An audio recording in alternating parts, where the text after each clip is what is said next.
I have seen coverage of this case that is over 12 years old, that has input and vetting at multiple levels of the Department of Justice.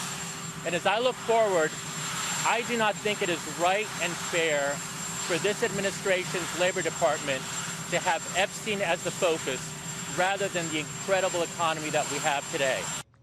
Labor Secretary Alex Acosta bowed to the liberal mob today. He'll be stepping down from his post next week.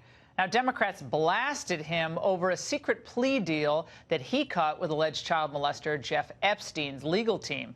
And that was done while he was serving as U.S. attorney in Miami during the Bush administration, of course, over a decade ago. Now, Acosta said it was the best deal he could strike, given the circumstances, the evidence, and the state prosecuting attorney's desire to kind of let this ride. So should have he resigned at all? Why did he resign? Joining us now is someone who represented Epstein years ago, former Whitewater Independent Counsel and Fox News contributor Ken Starr. Ken, was a plea deal really Acosta's best play in this circumstance? I mean, he said that Barry Kersher, the state prosecuting attorney, was not inclined to pursue the case against Epstein because, well, for a variety of reasons, some of which we just aren't privy to. What are your thoughts tonight?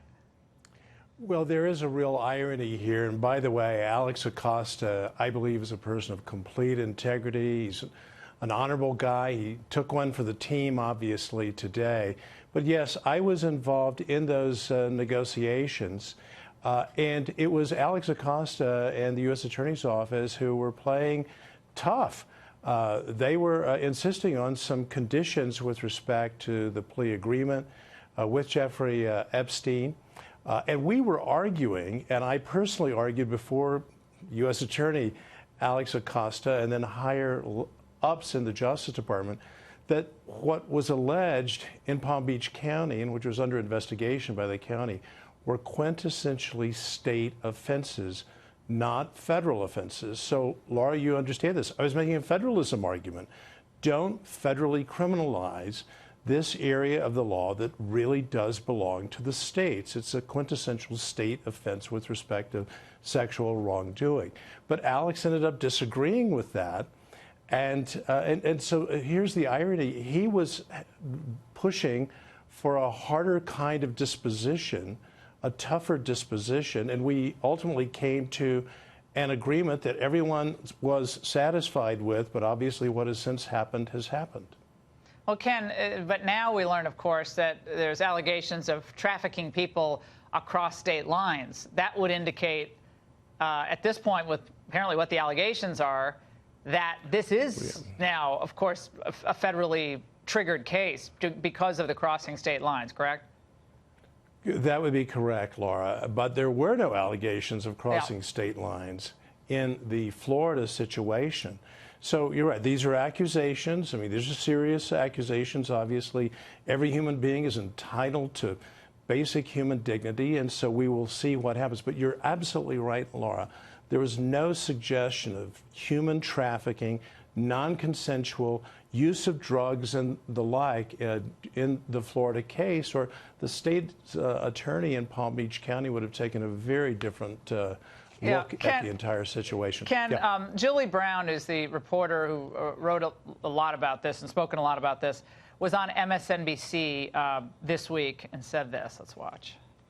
How much pushback pressure was brought to bear on that U.S. Attorney's Office from people connected to Epstein and his attorneys, who were very high-powered, high-priced attorneys, when this case was before that U.S. Attorney Alex Acosta? I think that they were pretty bowled over, quite frankly, by these big attorneys, Kenneth Starr, Alan Dershowitz, Jay Lefkowitz. These were big-name attorneys. Now, I happen to know all three of you. I know Lefkowitz for 25 years. I've known you for about the same length of time, Ken. So that is just like about the most high-powered team I can think of. So how did you get involved in the case initially?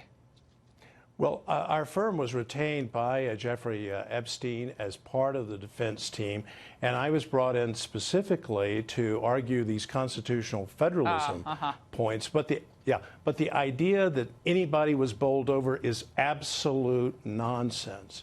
No one was bowled over. I was in these meetings. They listened respectfully, but the pushback came from the United States Attorney's Office. And then at Main Justice, when the matter was reviewed at our request, I heard things such as, you're making compelling arguments, but we're going to defer to the position of the U.S. Attorney, which is there is a federal interest here. So I just respectfully but firmly disagree with these kinds of accusations. All right, well, Ken, the amazing thing about this tonight, and everyone has to understand, that what you're saying is that Acosta took the hard line in this case. You were there, Correct. you were in the room. He is I was now, in the room. Yeah, so he's now out of the cabinet because of the media setting upon him 12 years later because of his association with Donald Trump. That's what's going on, and that's what happens in Washington. Ken, really quickly, Mueller is testifying now, but they're moving it back to, I guess, the 26th or so, 24th? Right, 24th. it's going to be 1 week later, yeah. Yeah, so thoughts on that? I mean, is that a sign of breakdown in negotiations as to what he's going to talk about? Well, of course, we don't know, but my speculation, Laura, is that there were a lot of House Democrats in particular said, hey, me too, so to speak. I want to be able to question Robert Mueller. And so I think that's the dynamic, the internal dynamic. They're but what we know is that Bob Mueller... they want a grandstand, Ken. They're looking at time to grandstand. They don't like being limited in how they can grandstand. All right, Ken, we're out of time, but thank you so much for joining us tonight.